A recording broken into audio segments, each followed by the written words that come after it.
Lusaka, capitale de la République de Zambie, a vibré ce mardi 24 août 2021 au rythme de l'alternance politique consécutive à la victoire de Hakainde Hichilema, l'opposant historique à ce jour, âgé de 59 ans.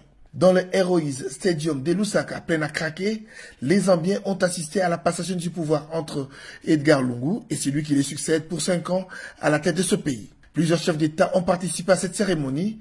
Parmi les grands invités, le président de la République démocratique du Congo et président en exercice de l'Union africaine, Félix Antoine Tshisekedi Tshilombo, qu'accompagnait une importante délégation congolaise. Arrivé à Lusaka ce mardi matin à l'aéroport international Kenneth Kaunda, Félix Antoine Tshisekedi Tshilombo a été accueilli à sa descente de l'avion par le ministre zambien des Affaires étrangères et de la coopération. Le président congolais a eu droit aux honneurs militaires dignes de son rang. Ensuite, le cortège présidentiel s'est dirigé au stade omnisport de Lusaka. Dans une cérémonie empreinte d'une ambiance festive, Hakainde Hichilema, président élu, et Madame Mutale Nalumago ont simultanément prêté serment en jurant fidélité, loyauté et respect à la loi suprême du pays. Le nouveau président zambien a reçu des mains du président de la Cour constitutionnelle les emblèmes du pays, à la totale satisfaction de ses compatriotes. Pour la toute première fois, le 7e président de la République élue de la Zambie a eu droit à 21 coups de canon.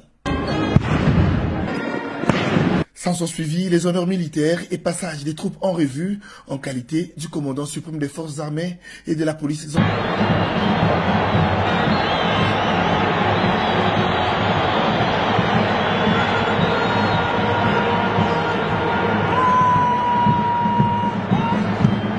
Prenant la parole, Félix Antoine Tshisekedi Tshilombo, en sa qualité du président en exercice de l'Union africaine, a rendu hommage au père de l'indépendance zambienne, Kenneth Kaunda, et promet au 7e président zambien élu le soutien total de l'Union africaine. En ce jour historique pour la République de Zambie et pour l'Afrique, je ne pourrais manquer de rendre un vibrant hommage au père de l'indépendance zambienne, le docteur Kenneth Kaunda, dont le rôle et l'attitude ont été charnières dans l'avènement de ce que nous vivons aujourd'hui.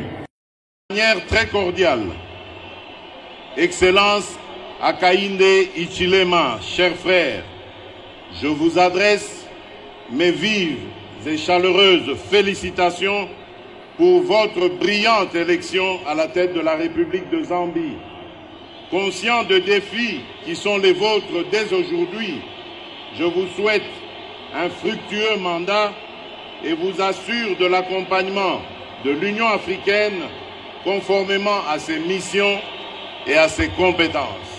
Hakainde Hichilema, homme d'affaires autodidacte, a été élu avec 2,8 millions de voix au terme de l'élection présidentielle de 2021, dont les résultats ont été rendus publics par la Commission électorale nationale le 16 août 2021.